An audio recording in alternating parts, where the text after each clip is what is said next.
कहीं पर गोलीबारी तो कहीं तोपों की बरसात, कहीं हवाई हमले तो कहीं समुद्र की बड़ी लहरें। इन सब मुश्किलों को चीरता हुआ जो आता है उसे कहते हैं इंडियन आर्मी। इस वर्ड को सुनते ही हमारे दिल में कुछ झंझनाहट पैदा होता है, और होगा भी क्यों नहीं। हमारे देश की आर्मी जितना एडवांस्ड और तकनीकी से मिशन को मौत देते हैं, हमारे दिल में उनके लिए काफ़ी इज्जत बढ़ जाता है। तो welcome to fact with Hindi. आज हम बात करने वाले हैं भारत के 10 सबसे शक्तिशाली, आक्रामक और खतरनाक मिलिट्री फोर्स के बारे में। Number 10, cobra commando force. In force का काम है नक्सलवाद को देश की चंगुल से बचाना। 2008 में बनाई गई ये रैपिड फोर्स ने अभी तक न जाने कितने नक्सलवाद संगठनों को सफाया कर दिया है। कोबरा कमांडो को जंगली इलाकों में लड़ने के लिए, भेष बदलने के लिए और पैराशूट से कूदने में और अपनी लक्ष्य पर सटीक निशाना लगाने के लिए विशेष ट्रेनिंग दी जाती है। इन स्पेशल फोर्स की वजह से आज हमारा मिलिट्री काफ़ी स्ट्रॉन्ग है। नंबर 9, स्पेशल फ्रंटियर फोर्स यानी SFF। इन फोर्स को 1962 में भारत चीन के युद्ध के बाद बनाया गया था।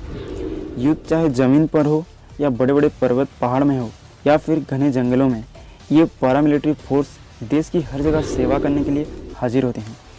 दुश्मन की खात्मा से लेकर देशवासी को बचाने और खुफिया जानकारी जुटाने से लेकर आतंकी को सफाया करना इन SFF यूनिट का काम होता है। ये हर तरह की मुश्किल का सामना करने के लिए पूरी तरीके से प्रशिक्षित होते हैं।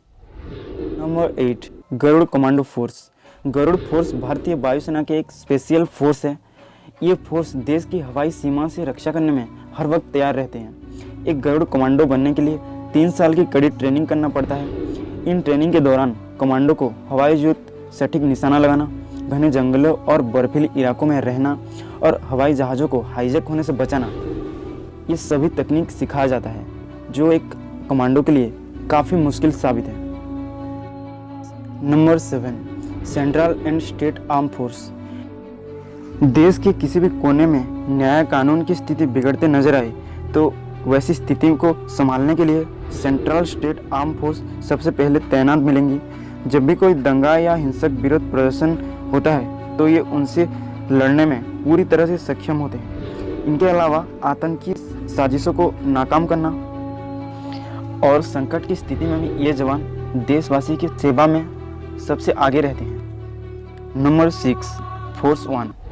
2001 में हुए मुंबई हमले के बाद महाराष्ट्र सरकार ने आर्मी में से सबसे काबिल और युवा कमांडो को एक विशेष ट्रेनिंग के दौरान एक फोर्स बनाया, जिस फोर्स को फोर्स 1 कहते हैं। इन फोर्स का सिर्फ एक ही लक्ष्य है, मुंबई शहर को सुरक्षित रखना। फोर्स 1 दुनिया का सबसे तेज़ी से काम करने वाला फोर्स है।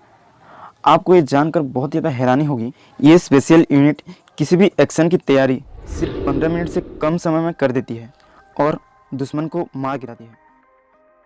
नंबर 5, नेशनल सिक्योरिटी गार्ड यानी NSG। NSG का नाम आप सबने तो सुना ही होगा। ब्लैक कैट के नाम से जानने वाले ये फोर्स भारत की सबसे खतरनाक और आक्रामक फोर्स होते हैं। आपने इन फोर्स को VIP के सिक्योरिटी में और आतंकी हमले को नाकाम करते हुए देखा होगा। एक NSG कमांडो बनना कितना कठिन है, आप इस बात से अंदाज़ा लगा सकते हैं कि 80% से ज़्यादा जवान ट्रेनिंग को पूरा नहीं कर पाते, और जो पूरा कर भी लेते हैं उन्हें 9 महीनों की कड़ी ट्रेनिंग से गुजरना पड़ता है, जो कि काफ़ी मुश्किल है। नंबर 4, घातक फोर्स। इनका सिर्फ नाम ही घातक नहीं है, बल्कि ये देश के दुश्मन को बहुत ही घातक साबित होते हैं। देश की आर्मी के हर बटालियन के पास एक घातक सेना का एक टुकड़ी शामिल होता है। इन फोर्स के पास दुनिया का सबसे उन्नत हथियार होता है। ये कमांडो हर बड़े मुश्किल का सामना करने के लिए पूरी तरह से ट्रेंड होते हैं। इनका सिर्फ एक ही लक्ष्य है, दुश्मन को ज़्यादा से ज़्यादा नुकसान पहुंचाना और उन्हें मार गिराना। Number 3, special protection group. Bharat के प्रधानमंत्री, पूर्व प्रधानमंत्री और उनके परिवार को रात दिन प्रोटेक्शन देना इन स्पेशल फोर्स यानी SIG का एकमात्र लक्ष्य होता है। इनका काम होता है खुफिया जानकारी को जुटाना, खतरों को पहचानना और उन्हें नाकाम कर देना। पूर्व प्रधानमंत्री राजीव गांधी की हत्या के बाद SPG को और भी आधुनिक बनाया गया और इसमें बहुत सारे बदलाव भी किए गए, जिसके कारण इन फोर्स की सुरक्षा को भेद पाना और प्रधानमंत्री पर हमला करना नामुमकिन है। नंबर 2, पारा कमांडो। 1966 में बनी ये पारा कमांडो भारत की सबसे ज़्यादा ट्रेंड कमांडो है।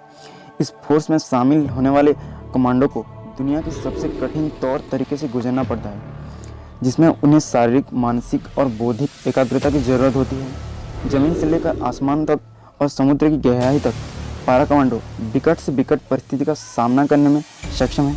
1971 में पाकिस्तान में हुई लड़ाई, 1984 के कुख्यात ऑपरेशन ब्लू स्टार, 1999 में कारगिल युद्ध के दौरान पारा कमांडो ने अपनी असीमित बहादुरी का प्रदर्शन किया है। Number 1, Marcos. Marine commando Marcos ये भारतीय जल सेना की एक विशेष सैन्य टुकड़ी है, जिसका काम है समुद्र इलाके से आने वाले किसी भी खतरे को जल्द से जल्द ख़त्म कर देना। मार्कोस कमांडो बनने के लिए आपको बहुत ही कठिन परिस्थितियों का सामना करना होता है।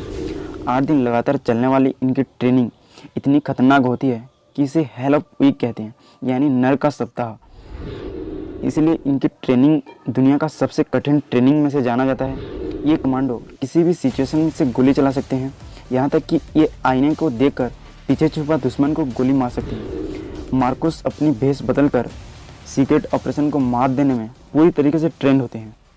तो दोस्तों, ये तो थे भारत के 10 शक्तिशाली मिलिट्री फोर्स।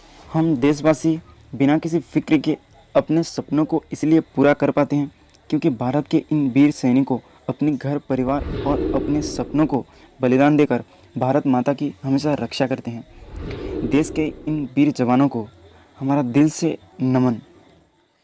वीडियो अच्छा लगा तो लाइक कीजिए और ऐसे ही देश से जुड़ी विभिन्न जानकारी पाने के लिए आप इस चैनल को सब्सक्राइब भी कर सकते हैं।